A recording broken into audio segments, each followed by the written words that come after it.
AXA क्या होता है? एक्सा 10 टू द पावर 15 को पेटा, 10 टू द पावर 12 टेरा, और क्या कहते हैं टेरा को, 10 टू द पावर 12 को? Trillion. 10 to the power 9 giga, 10 to the power 6 mega, 10 to the power 3 kilo, 10 to the power 1, 10 to the power 2 hecto, 10 to the power 1 deca, 10 to the power -1 -2 centi, 10 to the power -3 milli, और -6 micro, -9 nano, -12 pico, और -15 femto. Fermi क्या होता है? Fermi परमाणु या अणु को नापने वाली इकाई। तो फर्मी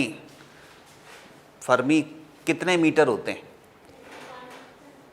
एक फर्मी में कितने मीटर होते हैं? 10 टू द पावर -15 मीटर।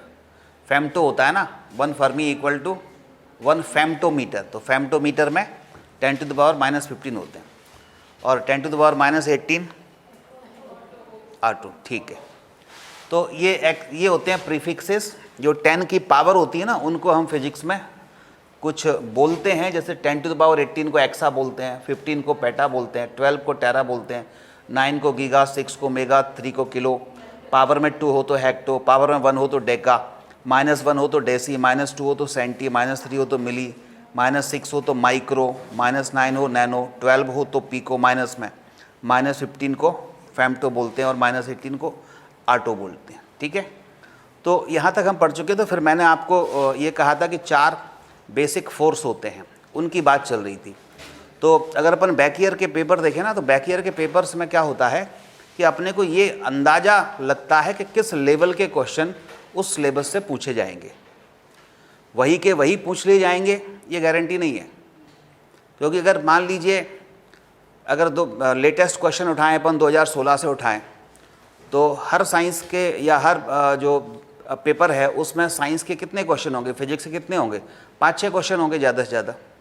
ठीक है, और अगर 3 पेपर उठा लें अपन, 17, 18, 19, 20 का भी ले लें मान लो, ठीक है, तो ज़्यादा से ज़्यादा 20-25 क्वेश्चन मिलेंगे। और अगर कोई सोचे कि ये बैक ईयर के पेपर कर लो बस इसी से हो जाएगा, तो 25 क्वेश्चन तो बिना पढ़े भी याद किए जा सकते हैं। और 25 क्वेश्चन याद करने मुझे नहीं लगता कि दिन भर या 2 दिन लगेंगे। आप इस लेवल पे पहुंच चुके हो कि दिन भर में 25 क्वेश्चन तो रट मारोगे। समझ में आया ना आया? तो बैक ईयर पेपर से अपने को केवल ये पता चलता है कि इस सिलेबस से ये क्वेश्चन पूछा गया है, इस लेवल का पूछा गया है, तो इसी लेवल के क्वेश्चन अपने को और भी करने हैं। ठीक है, जैसे अगर अपन बात करें जो अपना पहला चैप्टर चल रहा है यूनिट एंड डायमेंशन, ठीक है, यूनिट एंड मेजरमेंट, तो सिलेबस में भी आपको मैंने बताया था क्या लिखा हुआ है, मापन यानी और इसका दैनिक जीवन में उपयोग, यही है पहला टॉपिक, पहला चैप्टर। ठीक है, मेजरमेंट एंड प्रैक्टिकल लाइफ में इसका यूज़ क्या है। तो जब मेजरमेंट की बात करते हैं तो फिजिक्स में मेजरमेंट तो विशाल है, आप महीने भर तक मेजरमेंट ही करते रहो, कोई दिक्कत नहीं है, लेकिन उतना नहीं पढ़ना।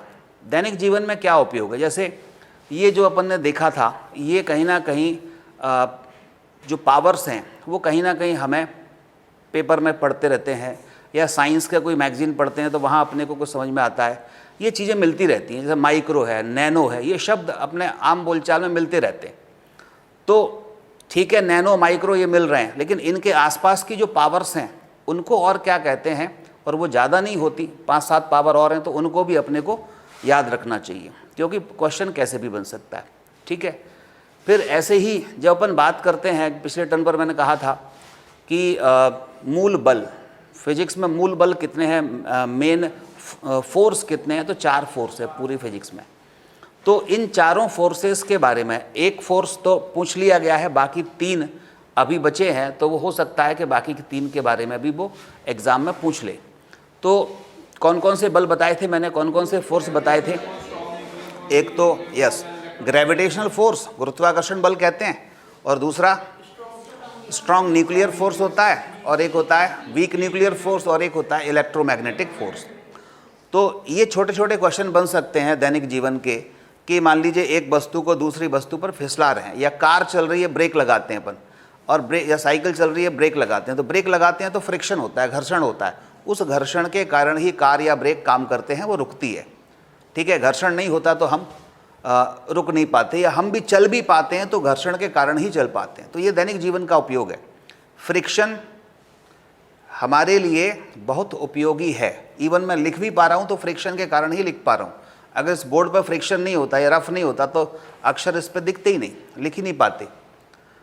ठीक है, हम जब चलते हैं तो फ्रिक्शन के कारण ही चल पाते हैं, अदरवाइज हम स्लिप हो जाते बार बार, फ्रिक्शन अगर नहीं होता तो। जैसे आइस पर चलना मुश्किल होता है, क्योंकि आइस पर फ्रिक्शन बहुत बहुत नेग्लिजिबल होता है।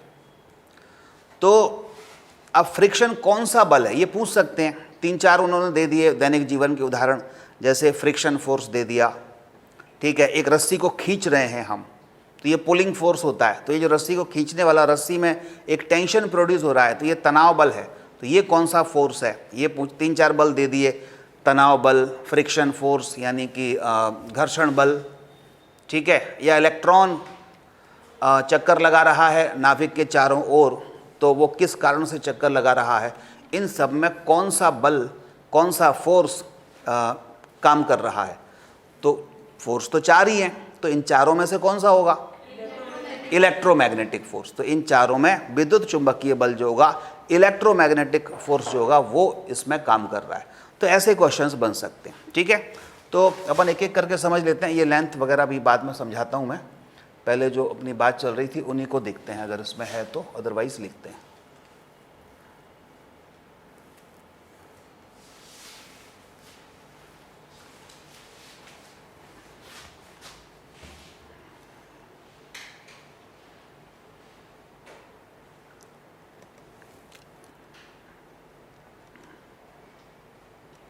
तो पहले आप लिख लीजिए, ये अपना चल रहा है इकाई और माप दैनिक जीवन के उदाहरण, ये वाला। इसके बाद मैं स्टार्ट करूँगा ये वाला गति, वेग और त्वरण।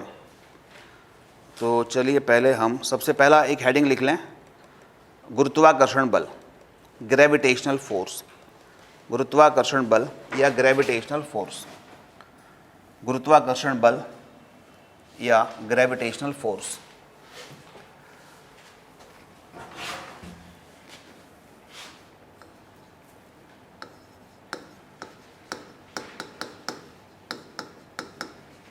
ग्रेविटेशनल फोर्स, हिंदी में बोलते हैं इसको गुरुत्वाकर्षण,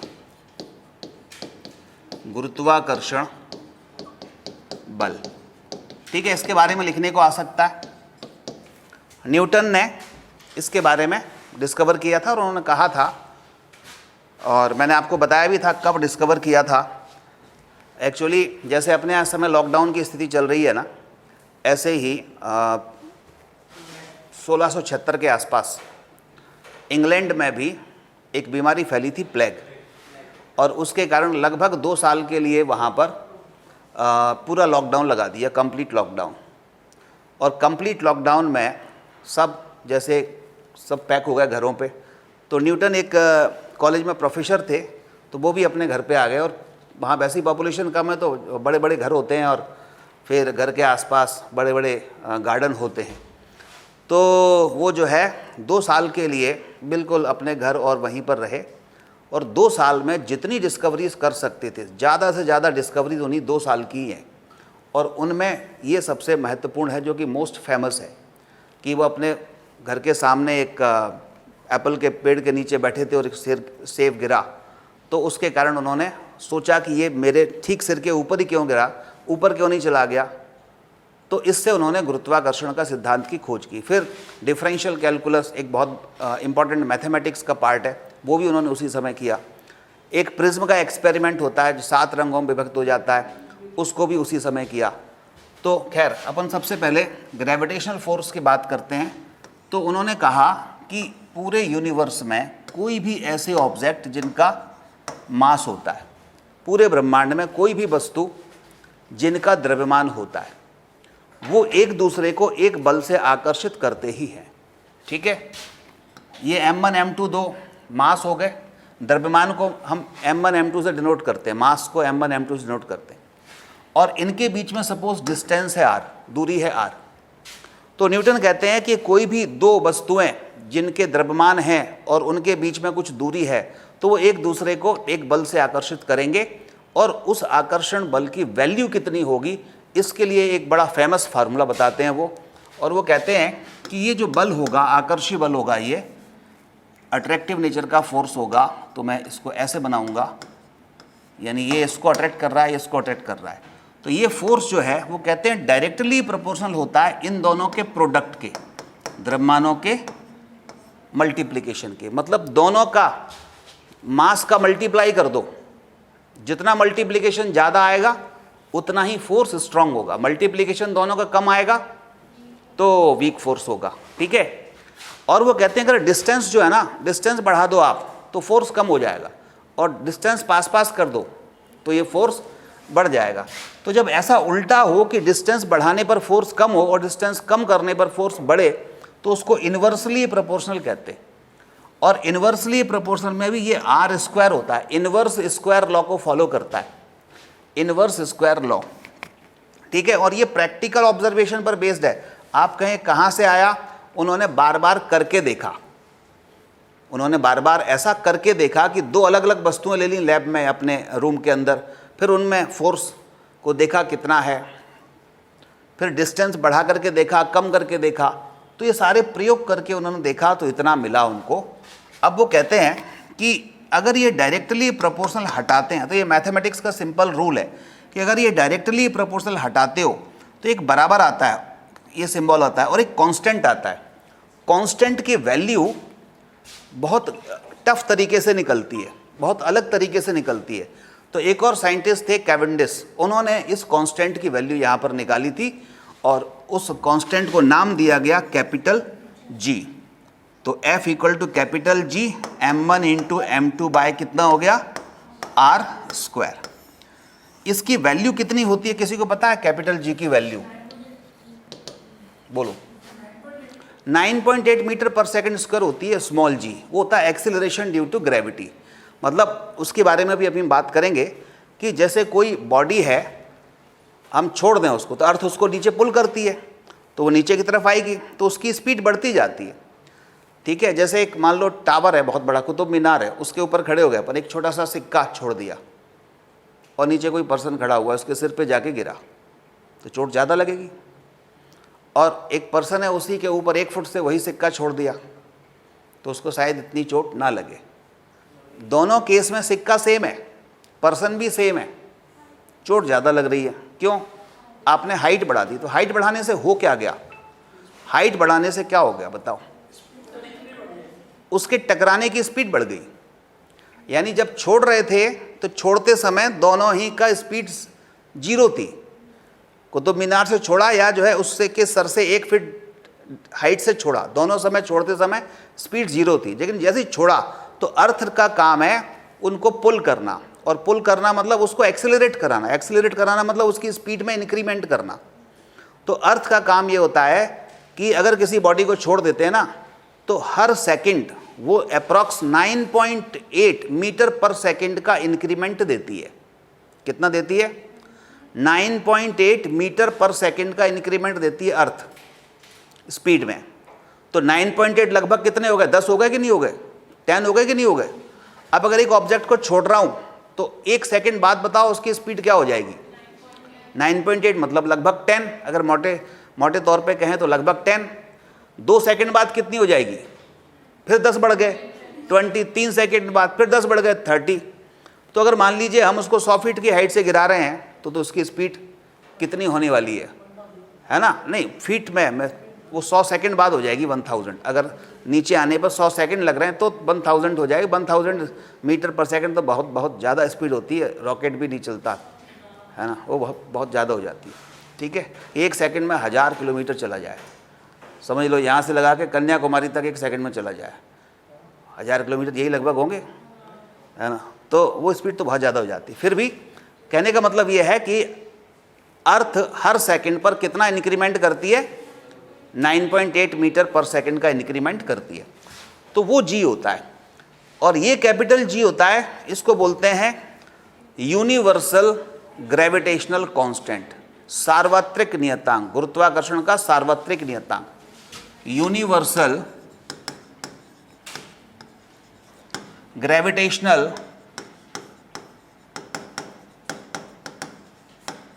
कांस्टेंट। ठीक है,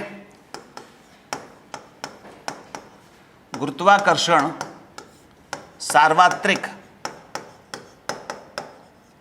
नियतांक, ये सब ऐसा लिखने को आएगा, और इसकी वैल्यू लिख देना 6.67 10 टू दी पावर -11, ये होती है। इकाई लिख देना न्यूटन मीटर स्क्वायर प्रति किलोग्राम स्क्वायर। ठीक है, अब अगर क्वेश्चन आता है कि गुरुत्वाकर्षण बल क्या है, ये तो ज़्यादा मार्क्स में नहीं आएगा, 3 मार्क्स में आएगा। वो चारों आते हैं तो फिर ज़्यादा मार्क्स में आएगा।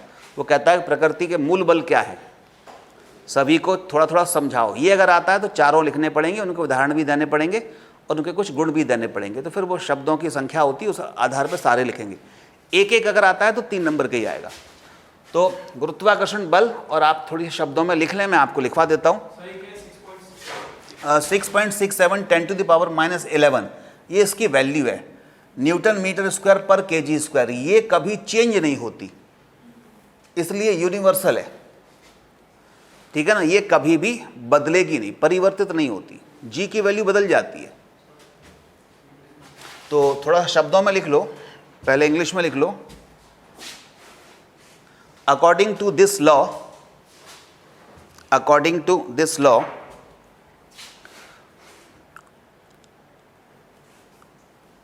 attraction force between two masses, attraction force between two masses, attraction force between two masses m1 m2, m1 m2 is directly proportional, is directly proportional, is directly proportional to the product of mass, directly proportional to the product of mass, and inversely proportional to the square of distance between them, inversely proportional to the square of distance between them। Hindi में लिख लें, इस नियम के अनुसार दो द्रव्यमानों m1 और m2, इस नियम के अनुसार दो द्रव्यमानों m1 और m2 के बीच आकर्षी बल के बीच आकर्षी बल दोनों द्रव्यमानों के गुणनफल के समानुपाती, दोनों द्रव्यमानों के गुणनफल के समानुपाती, और उनके बीच की दूरी, और उनके बीच की दूरी के वर्ग के, उनके बीच की दूरी के वर्ग के व्युत्क्रमानुपाती होता है, उनके बीच की दूरी के वर्ग के व्युत्क्रमानुपाती होता है। ठीक है, ये सब कॉपी कर लें।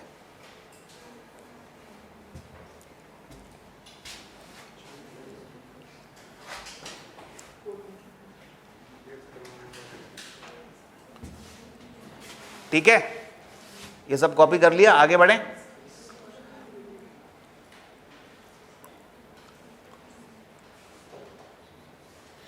अब इन्हीं के बारे में थोड़ा सा समझ लें, गुरुत्वाकर्षण बल के बारे में। मिटा दूं उसको, कुछ पॉइंट लिख लें। ठीक है, ये पॉइंट भी इसके साथ, इसके सपोर्ट में लिख देंगे तो ठीक ठीक प्रभाव पड़ेगा आपका।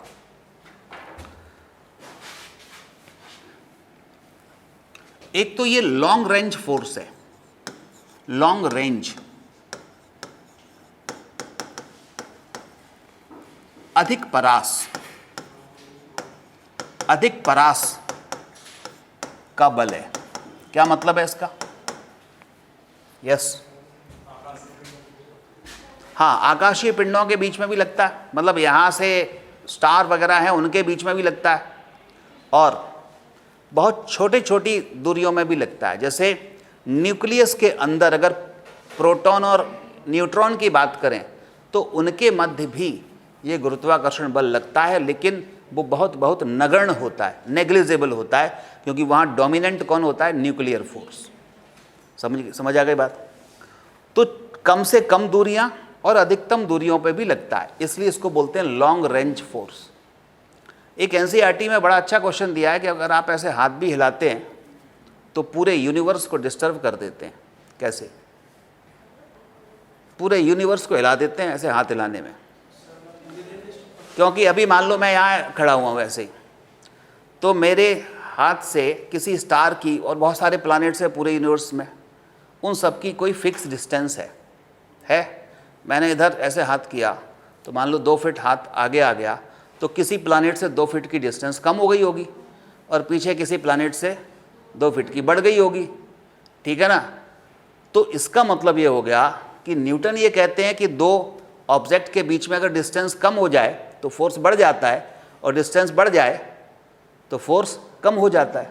तो आप जब ऐसे हाथ कर रहे हैं या मूव कर रहे हैं तो इसका मतलब आपकी बॉडी का मास और जो प्लैनेट का मास है उसके बीच में भी तो ग्रेविटेशनल फोर्स लग रहा है। तो जब आप ऐसे हाथ हिलाते हैं तो जो ग्रेविटेशनल फोर्स है वो चेंज हो रहा है, किसी प्लैनेट से बढ़ रहा है तो किसी प्लैनेट से कम हो रहा है। तो एक बहुत अच्छा इंटरेस्टिंग क्वेश्चन है कि आप जो है अगर कुछ भी नहीं कर रहे और ऐसे हाथ भी हिला रहे हैं तो पूरे के पूरे यूनिवर्स को आप डिस्टर्ब कर ही रहे हैं। और एक बड़ी इंटरेस्टिंग बात है कि अगर आप कुछ भी नहीं करें, घर पे बेड पे 1 वर्ष तक सोते रहें, तब भी आप एक बहुत बड़ा काम कर लेते हैं कि आप जो है सूर्य का चक्कर लगा के आ चुके होते हैं। क्यों? अर्थ रिवॉल्व कर रही है ना सन के अराउंड, तो आप भी जो है रिवॉल्व कर लिए, और 24 घंटे तक घर पे सोते रहें तब भी आपने बड़ा काम कर लिया, आपने एक पूरी अर्थ का चक्कर लगा लिया। अपनी जगह पूरी अर्थ घूम जाती है 24 घंटे में, तो आपने भी अर्थ के साथ साथ एक चक्कर लगा लिया, ठीक है? तो खैर ये हो गया, एक तो लॉन्ग रेंज फोर्स हो गया। दूसरा,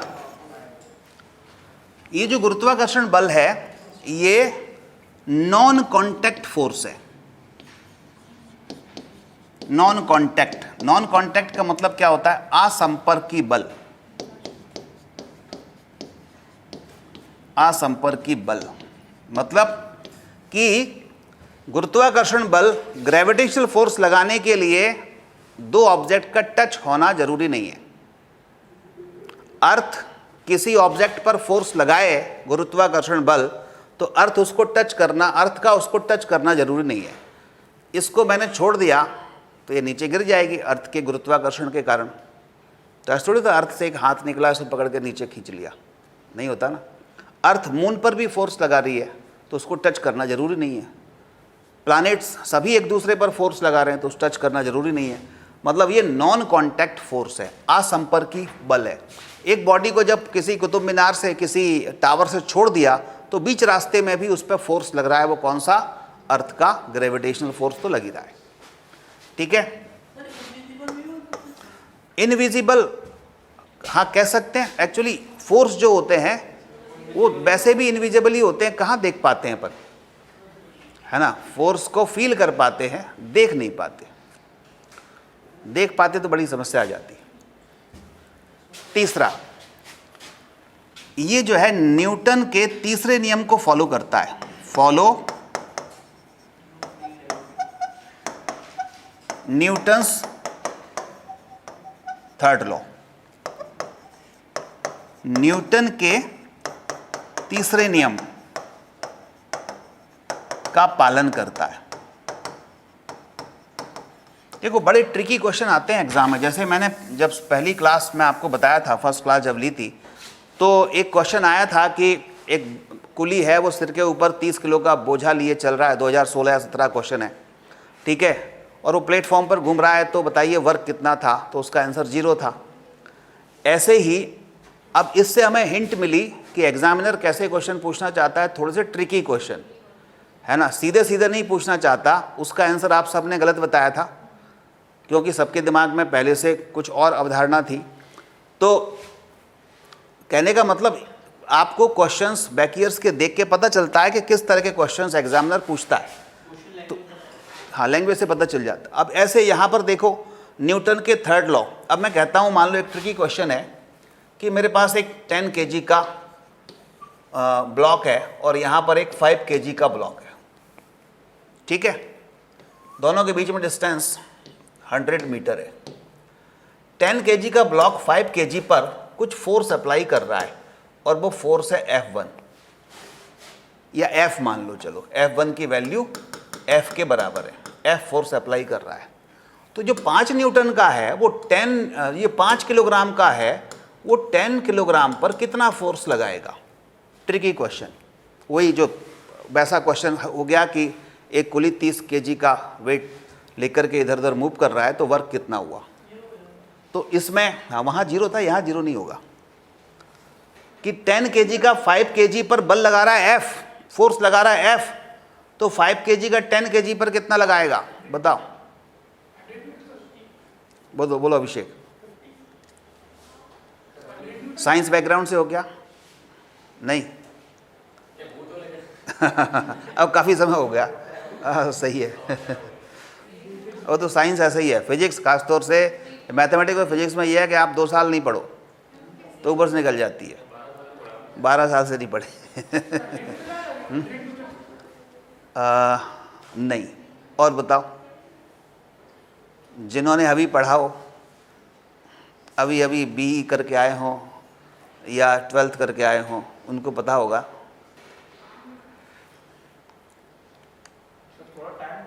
दिन भर ले लो, कोई दिक्कत नहीं है। अपन भी हमारे आपकी कोई क्वेश्चन फिर से बताता हूँ। 10 kg का 5 kg पर लगा रहा है कितना? F बल, F फोर्स लगा रहा है। तो 5 kg का 10 kg पर कितना लगाएगा? बिल्कुल F1 ही लगाएगा, इक्वल लगाएगा। ये क्या लिखा है मैंने? नहीं, ये क्या लिखा है? Follow Newton's third law. और थर्ड लॉ क्या होता है? न्यूटन का तीसरा नियम बड़ा फेमस नियम है, एक्शन रिएक्शन बराबर होते हैं। Every action there is equal and opposite reaction.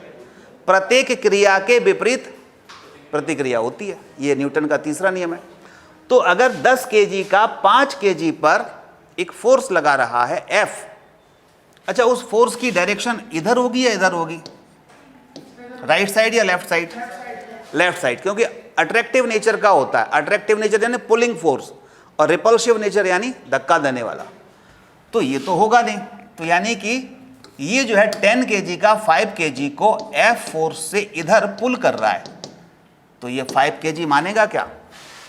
ये भी उसको 10 kg को उतने ही फोर्स से अपनी तरफ पुल करेगा। तो यानी ये एक्शन है तो ये रिएक्शन है। एक्शन और रिएक्शन बराबर होते हैं। और दूसरी बात, एक्शन और रिएक्शन दो अलग अलग ऑब्जेक्ट पर लगते हैं। एक ही ऑब्जेक्ट पर एक्शन और उसी ऑब्जेक्ट पर रिएक्शन नहीं होता। एक्शन किस पे? 5 kg पे। तो रिएक्शन किस पर है? 10 kg पर। ठीक है, आप इसको एक्शन माने तो इसको रिएक्शन मान सकते हैं, कोई दिक्कत नहीं है, नाम अलग अलग है। ठीक है, तो ऐसा क्वेश्चन आ सकता है कि 10 kg 5 kg पर फोर्स लगा रहा है कुछ, तो 5 kg 10 kg पे कितना लगाएगा? उतना ही लगाएगा। अब वो पूछे आखिर कितना लगाएगा, तो अपन ऐसे निकाल देंगे। कैसे? F equal to capital G, M1 10, M2 5 और R कितना?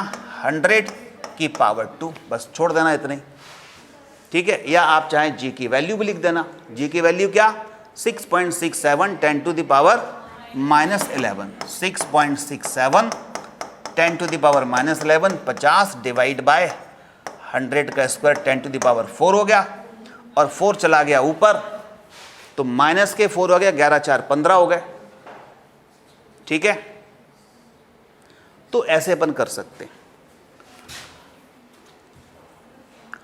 तो ये आपको बता इसलिए रहा हूं, आप कहोगे सर ये तो न्यूमेरिकल पीएससी में आएंगे नहीं आएंगे, सही बात है, लेकिन ट्रिकी क्वेश्चन तो आएंगे क्योंकि आ चुके हैं।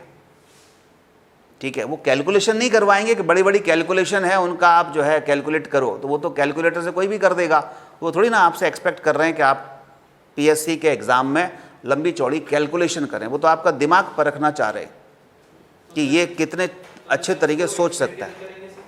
इसको एक्सप्लेन करेंगे, ये तो पूरा लिख ही देंगे। हाँ, ये अगर आता है तो फिर हम ये लिखेंगे, यहाँ से अगर लिखने का तरीका आप पूछना चाहेंगे तो ये लिखेंगे कि ऐसा क्यों हो रहा है। पहले तो उत्तर हो जाएगा कि ये बराबर फोर्स लगाएगा, पहली स्टेप क्या हो जाएगी, equal force.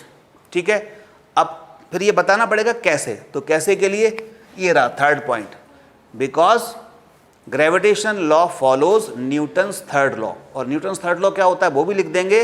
According to this law every action there is equal and opposite reaction. तो इसमें एक्शन ऑफ एफ हो गया तो रिएक्शन भी एफ ही हो गई। क्लियर?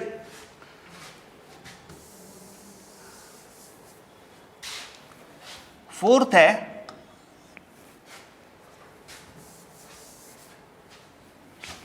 इट इज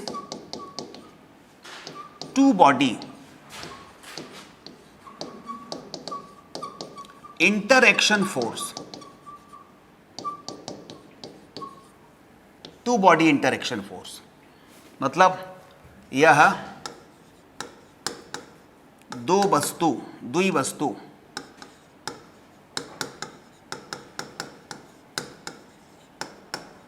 अंतः क्रिया बल है।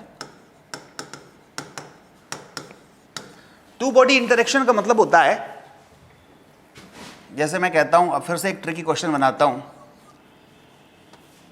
10 kg है एक है, 5 kg है दूसरा है, 3 kg है तीसरा है, 4 kg है एक चौथा है, बीच में कहीं इधर उधर कुछ भी, 5 kg है, 6 kg है। बहुत सारे द्रव्यमान, बहुत सारे मासेज आसपास रखे हुए हैं।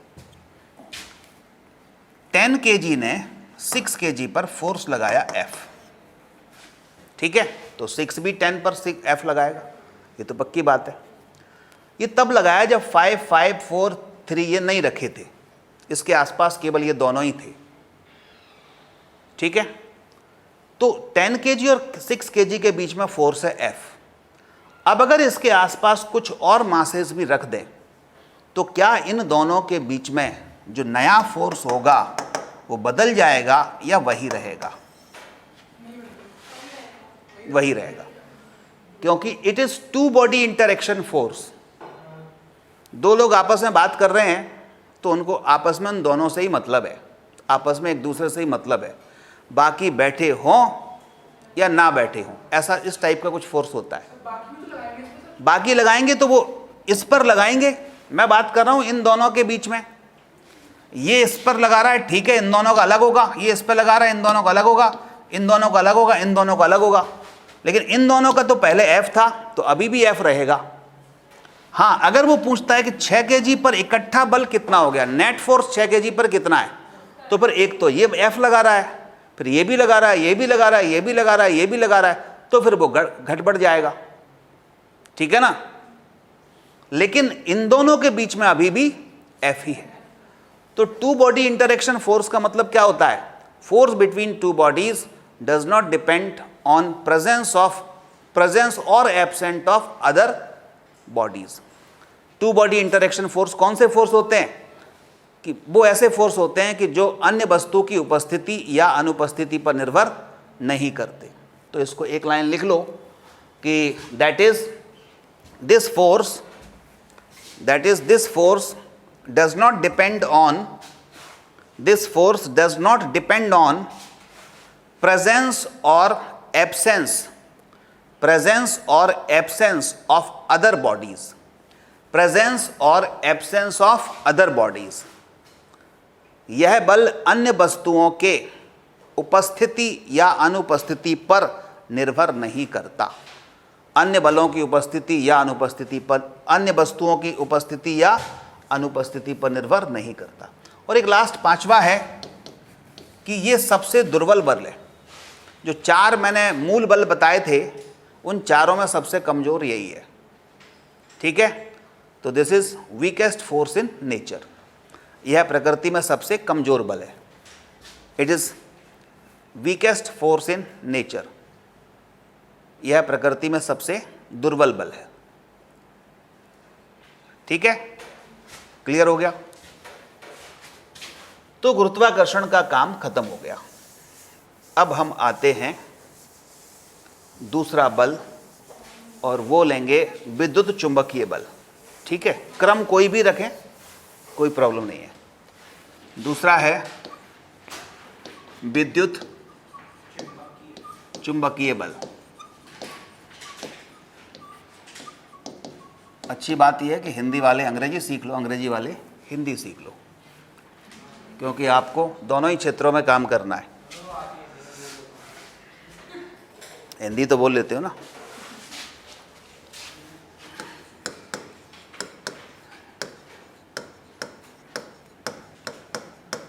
Electromagnetic force,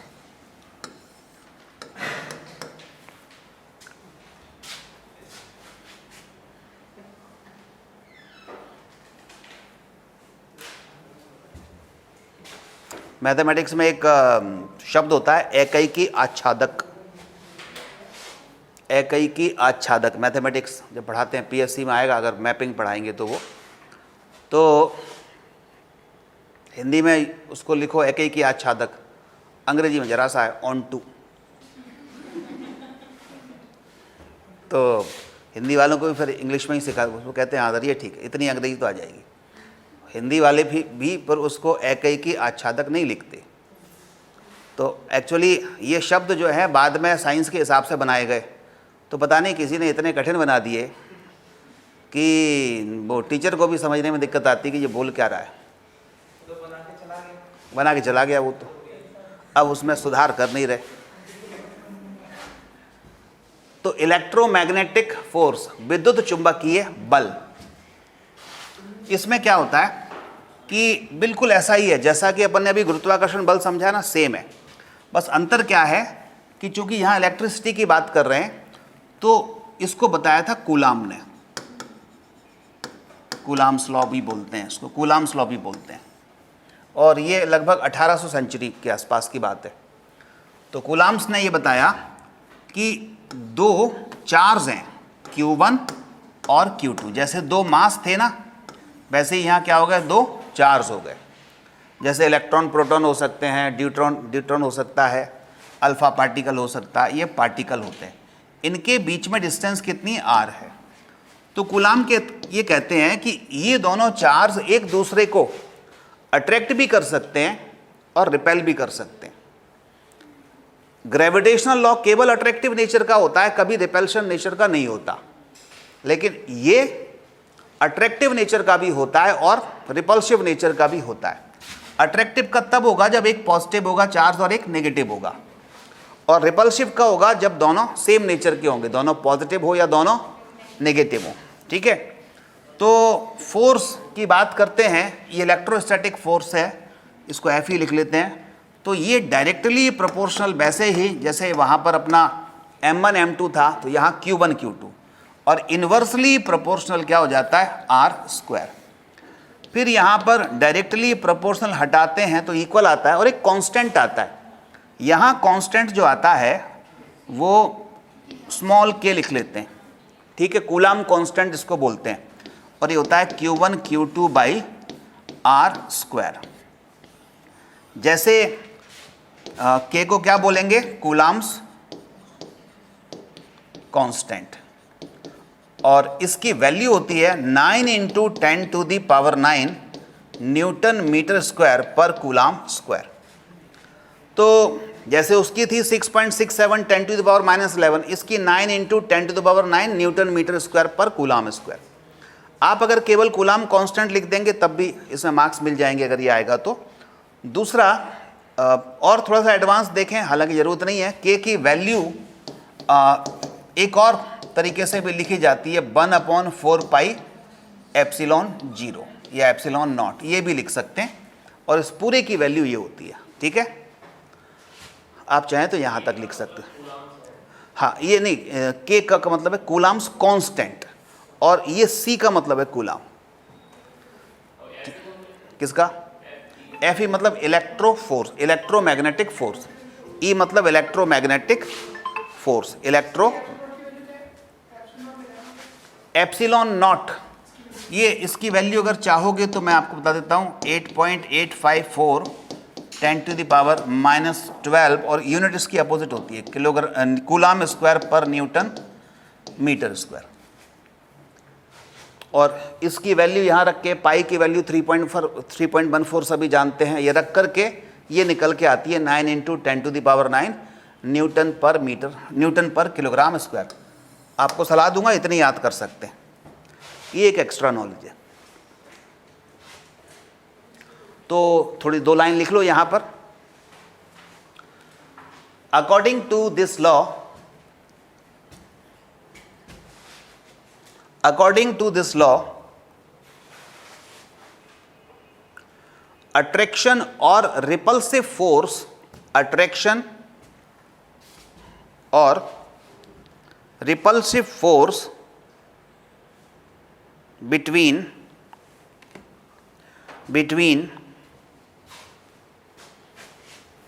two charged particles, between two charged particles is directly proportional to the product of charges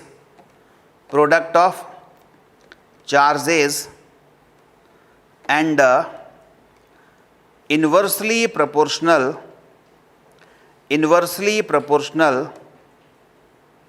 to the square of distance between them, inversely proportional to the square of distance between them. ठीक है, हिंदी में बोल रहा हूं। इस नियम के अनुसार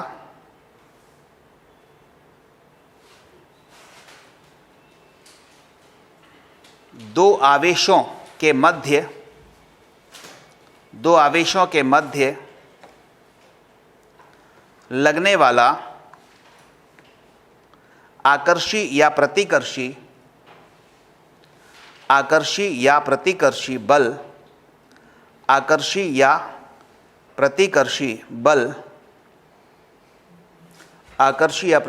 बल दोनों आवेशों के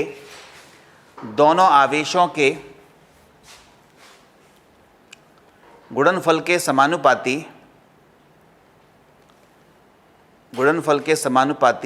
और दोनों के बीच की दूरी के वर्ग के व्युत्क्रमानुपाती होता है। ठीक है,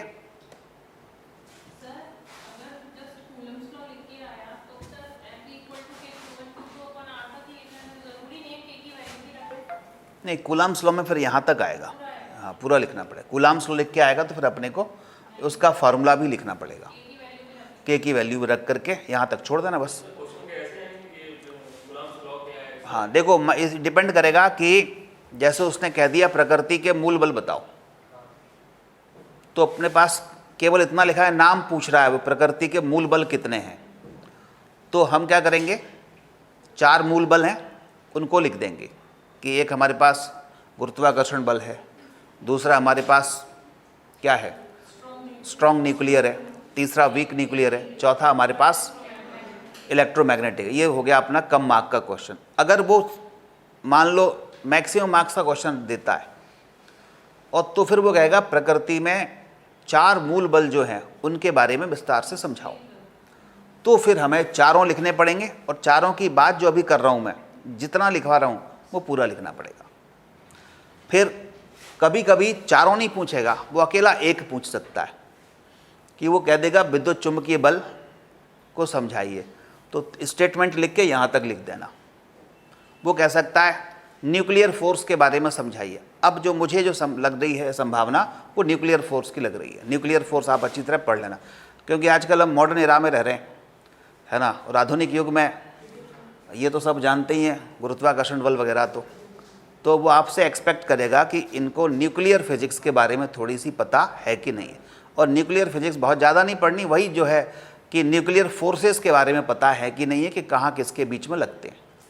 क्योंकि मैं न्यूक्लियर इसमें पेपर देख रहा था तो मॉडर्न फिजिक्स से 2-3 क्वेश्चन पूछे गए, तो ये क्वेश्चन भी आपको मिल सकते हैं। ठीक है,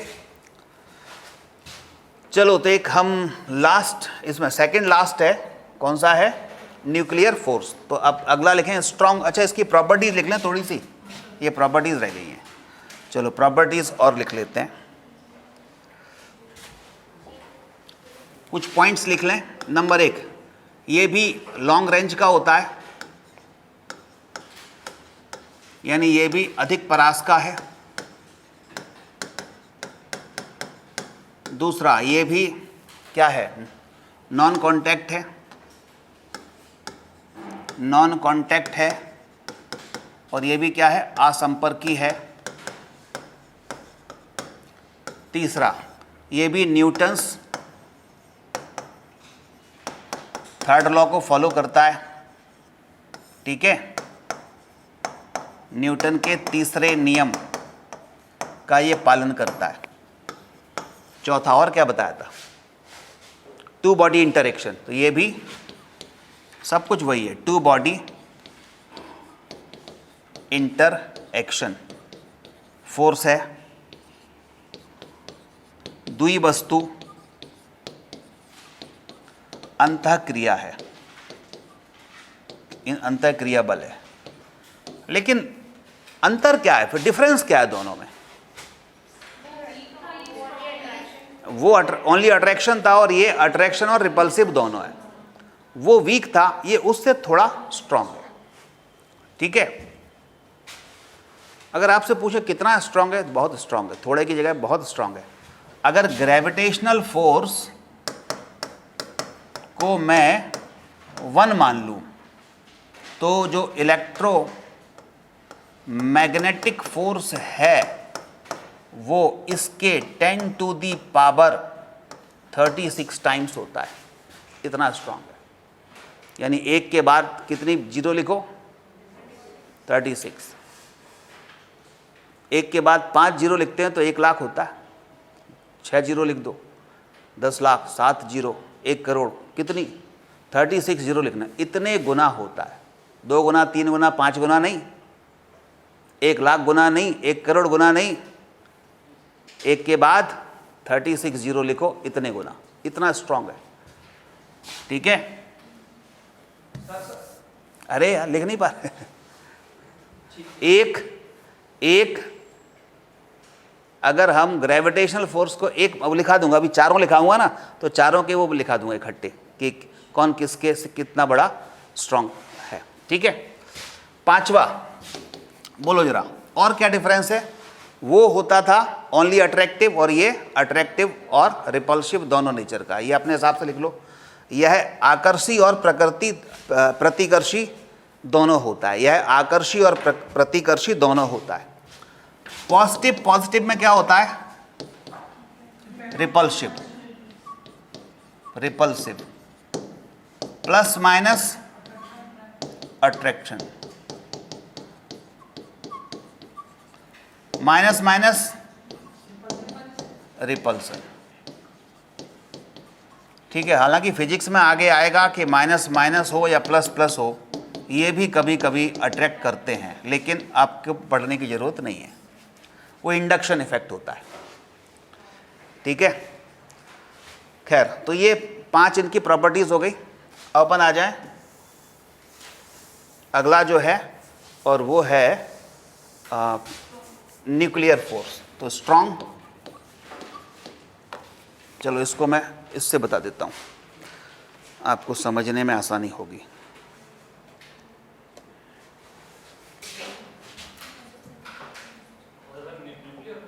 न्यूक्लियर, स्ट्रॉन्ग न्यूक्लियर लिखना, strong nuclear, strong nuclear,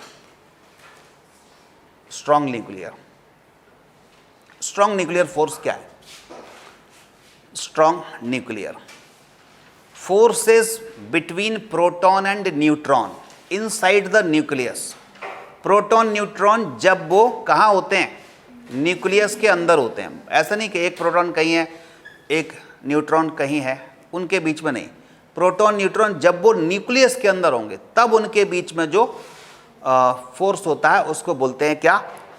strong nuclear force. तो forces between protons and neutrons inside the nucleus of an atom is known as strong nuclear force. तो लिख लो हिंदी में परिभाषा, अंग्रेजी वाले जस्ट कॉपी कर लें कि प्रोटॉन और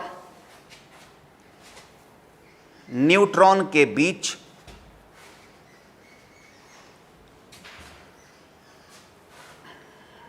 आकर्षी बल जब वह नाभिक के अंदर हो, जब वह नाभिक के अंदर हो, जब वह नाभिक के अंदर हो, जब वह नाभिक के अंदर हो, क्या होता है? स्ट्रॉन्ग न्यूक्लियर फोर्स, यानी कि शक्तिशाली नाभिकीय बल होता है, शक्तिशाली नाभिकीय बल होता है। ये आप देख रहे हैं जैसे कि एक हमने एटम बनाया है और उसमें फिर न्यूक्लियस बनाया है, तो ये जो रेड कलर से देख रहे हैं ये सब क्या है? ये प्रोटॉन है। और जो ये दिख रहे हैं आपको ये सब क्या है? ये न्यूट्रॉन है। तो न्यूट्रॉन और प्रोटॉन के बीच में एक स्ट्रॉन्ग न्यूक्लियर फोर्स होता है। और साइंटिस्ट लोग कहते हैं कि ये जो पॉजिटिव प्रोटॉन है, होना तो चाहिए इसमें रिपल्शन। प्रोटॉन में क्या होता है? रिपल्शन होता है कि नहीं होता? लेकिन फिर भी ये आपस में जब बहुत पास में आ जाते हैं तो जो न्यूट्रॉन होते हैं ना, ये न्यूट्रॉन एक एडहेसिव का काम करते हैं, उनको चिपकाने का काम करते हैं। तो इसलिए वो प्रोटॉन जिनके बीच में रिपल्सिव फोर्स स्ट्रांग होता है, वो भी आपस में एक स्ट्रांग न्यूक्लियर फोर्स से, जो कि आकर्षी प्रवृत्ति का होता है, वो आपस में चिपके रहते हैं।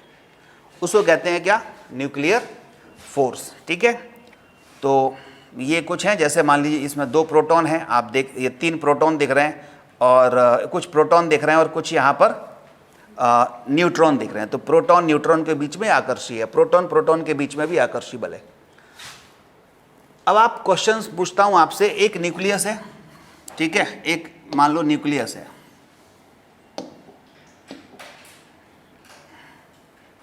ये न्यूक्लियस है। न्यूक्लियस में प्रोटॉन है और न्यूट्रॉन भी है, ठीक है। अब बताओ न्यूट्रॉन के बीच में टोटल नंबर ऑफ फोर्सेस कितने लगेंगे और कौन कौन से लगेंगे? बताओ।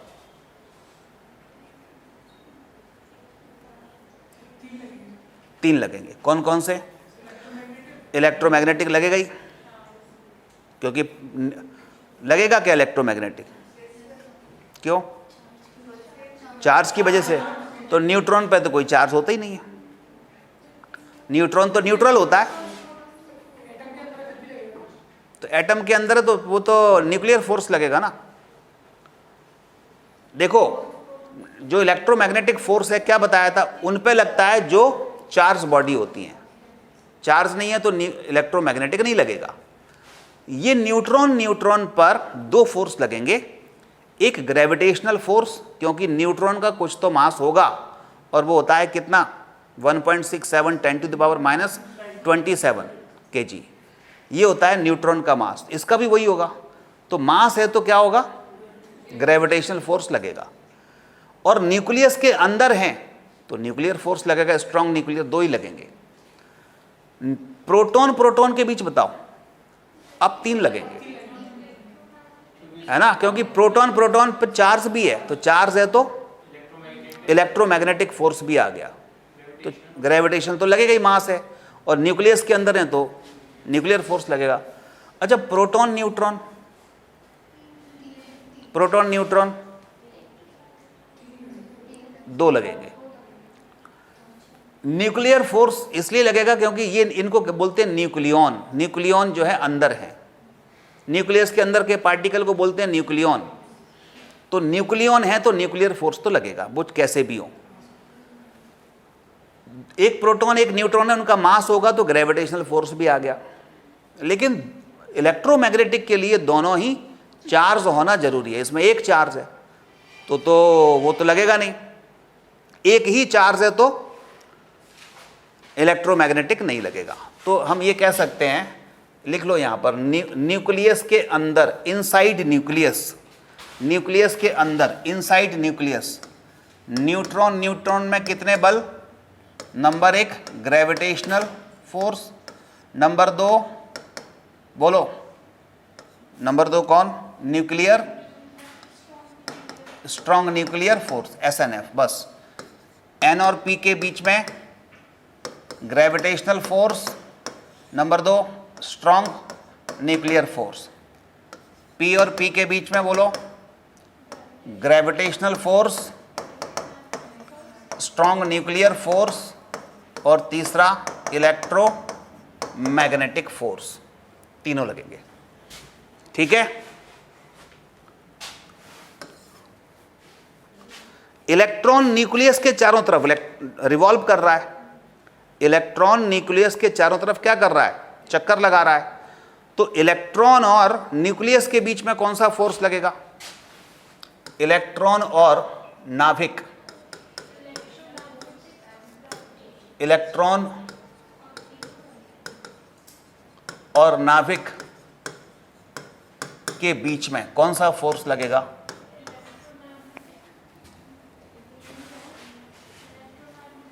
इलेक्ट्रोमैग्नेटिक, इलेक्ट्रोमैग्नेटिक फोर्स, जो कि इसको घूमने के लिए जरूरी है। अगर क्वेश्चन ये आता है कि इलेक्ट्रॉन को रिवॉल्व करने के लिए आवश्यक बल कौन सा है, ये आता है, वो इलेक्ट्रोमैग्नेटिक फोर्स होगा, ठीक है। क्वेश्चन अगर ये आता है कि इलेक्ट्रॉन को नाभिक के चारों ओर घुमाने के लिए नेसेसरी फोर्स कौन सा है, तो वो क्या होगा? Electromagnetic force. अगर किसी ने इसको सेंट्रीपिटल फोर्स लिख दिया तो वो गलत हो जाएगा। अभिकेंद्रीय बल लिख दिया जो गलत हो जाएगा। अक्सर बच्चे यही लिखते हैं। अभिकेंद्रीय बल कोई किसी प्रकार का बल नहीं है। अभिकेंद्रीय बल तो एक नाम है किसका? जो घुमाने के लिए आवश्यक है, ठीक है। और घुमाने के लिए आवश्यक बल पूछ रहा है तो वो 4 में से ही छांटने पड़ेंगे, 5वां कोई बल ब्रह्मांड में नहीं है, ठीक है ना। तो इलेक्ट्रोमैग्नेटिक फोर्स, मून को अर्थ के अराउंड घूमने के लिए सेंट्रीपिटल फोर्स चाहिए, तो कौन सा फोर्स होगा? वो होगा ग्रेविटेशनल फोर्स। मून को अर्थ के अराउंड घूमने के लिए, प्लैनेट्स को सन के अराउंड घूमने के लिए फोर्स चाहिए, ग्रेविटेशनल फोर्स। इलेक्ट्रॉन को न्यूक्लियस के अराउंड घूमने के लिए फोर्स चाहिए, इलेक्ट्रोमैग्नेटिक फोर्स। इनका नाम होता है अभिकेंद्रीय बल या सेंट्रीपिटल फोर्स, लेकिन ये कोई फोर्स नहीं है, वो फोर्स पूछ रहा है, ठीक है। क्लियर हो गई? हटा दूं तो ये यहां पर हो गया स्ट्रॉन्ग न्यूक्लियर फोर्स। अब एक लास्ट है आज के लिए, उसको खत्म करते हैं, वीक न्यूक्लियर फोर्स। चलो ये तो हमने लिख लिया। अच्छा, इसकी रेंज और लिख लो। रेंज कितनी होती है न्यूक्लियर फोर्स की? रेंज बहुत कम रेंज है, लघु परास का है। इसकी प्रॉपर्टी लिख लो। नंबर 1 रेंज, न्यूक्लियर फोर्स की रेंज क्या होती है? Very small. लॉन्ग रेंज नहीं होती, वेरी स्मॉल, अति लघु परास, स्मॉल, वेरी स्मॉल रेंज होती है। कितनी? Less than 10⁻⁻15 metre. -15 मीटर से कम की डिस्टेंस अगर है तो ही लगता है, ठीक है।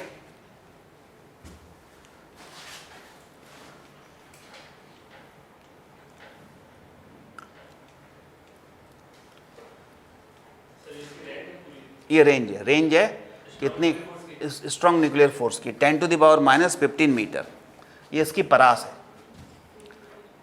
चलो एक MCQ देखें, बताओ। Strong nuclear force are between, किस किस के बीच में?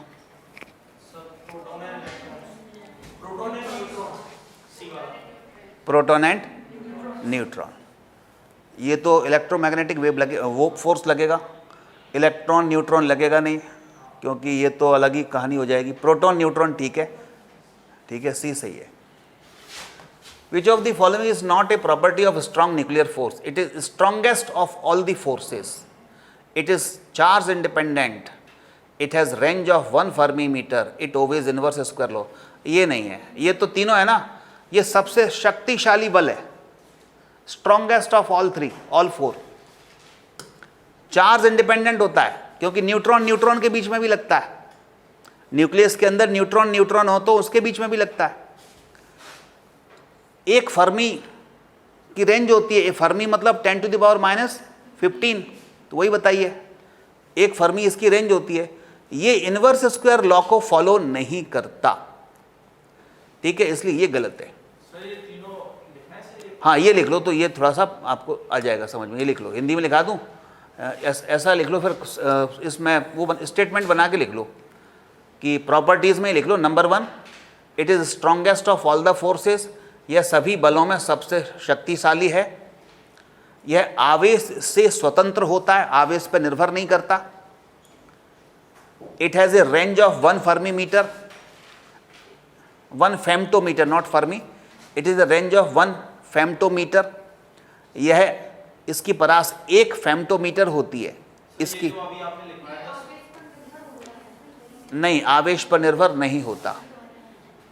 फिर से देखो, अभी बता रहा हूं, it is strongest of all the forces, इसमें कोई दिक्कत नहीं, सभी बलों में सबसे ज्यादा शक्तिशाली है, इट इज चार्ज इंडिपेंडेंट, यह आवेश पर निर्भर नहीं होता, क्यों? न्यूक्लियस के अंदर न्यूट्रॉन अगर हैं तो न्यूट्रॉन पे कोई चार्ज है क्या?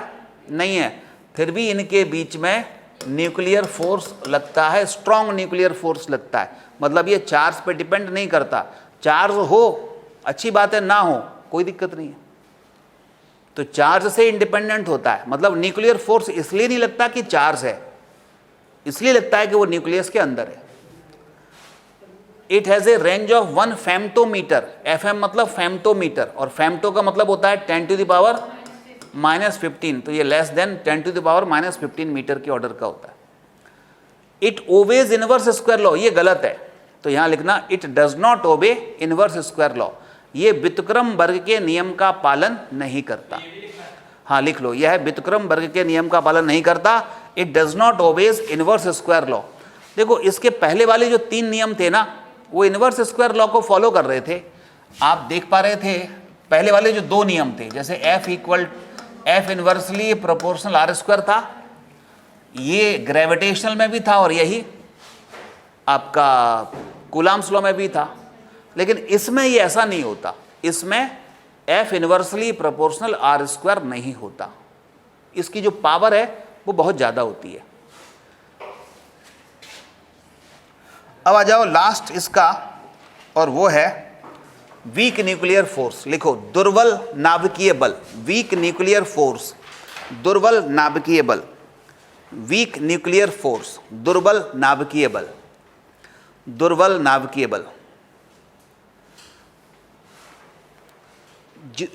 कुछ ऐसे एलिमेंट होते हैं जिसको अपन रेडियो एक्टिव एलिमेंट कहते हैं, रेडियो सक्रिय पदार्थ, जैसे रेडियम, यूरेनियम, तो ये अपने पोलोनियम, ये अपने आप अगर कहीं रखे भी रहें, कुछ मत करो, तब भी इसमें से कुछ रेडिएशंस निकलते रहते हैं।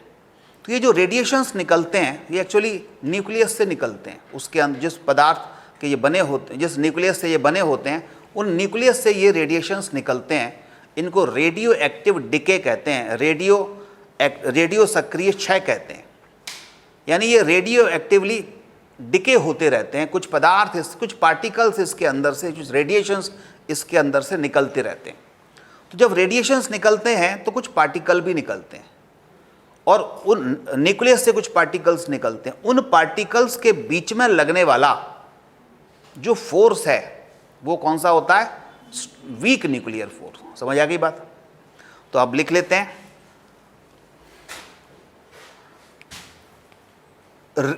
इंग्लिश में तो ये लिखा ही है, लिख लो, हिंदी ट्रांसलेट कर देता हूं।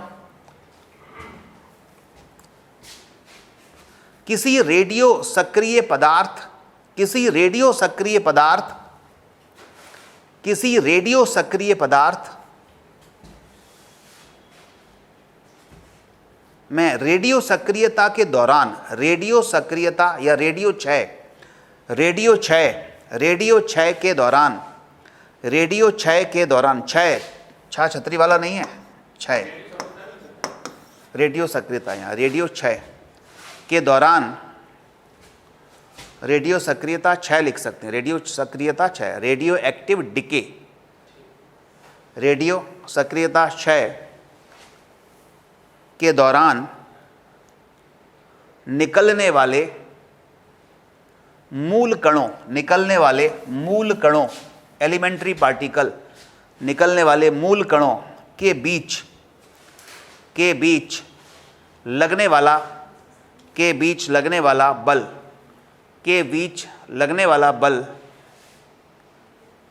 लगने वाला बल क्या होता है? वीक न्यूक्लियर फोर्स या दुर्बल नाभिकीय बल होता है। ठीक है, दुर्बल नाभिकीय बल होता है। ये भी अट्रैक्टिव नेचर का होता है, न्यूट्रॉन इलेक्ट्रॉन इनके बीच में, ये बीटा डिके, इसकी ज़रूरत नहीं पड़ेगी। और मैं आपको, हाँ, इसमें ये लिख लो। कौन सा वाला फिगर बनाना चाहते हो? बना लो।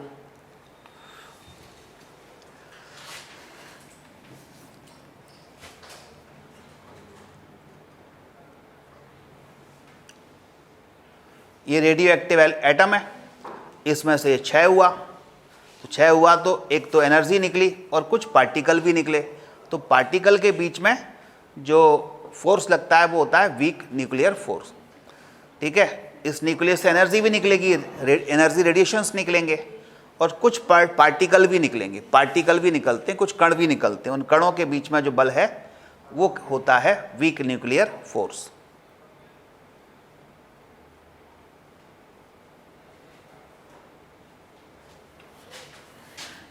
अब लास्ट एक पॉइंट लिख लो आज के लिए, और वो है जैसे ग्रेविटेशनल फोर्स, फिर वीक न्यूक्लियर फोर्स, फिर इलेक्ट्रोमैग्नेटिक फोर्स, फिर कौन सा फोर्स था? Strong nuclear force. ठीक है, अगर इस ग्रेविटेशनल फोर्स को मैं 1 मानूं तो वीक न्यूक्लियर फोर्स 10 की पावर 25 गुना होता है। किसका? ग्रेविटेशनल फोर्स का।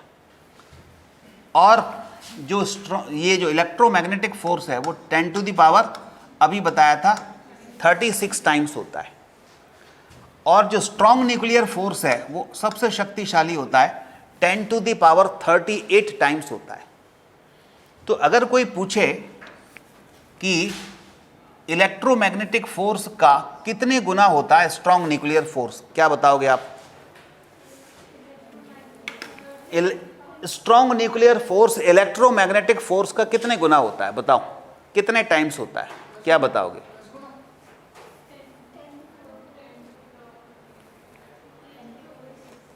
टेन की पावर 2 गुना, मतलब 100 गुना।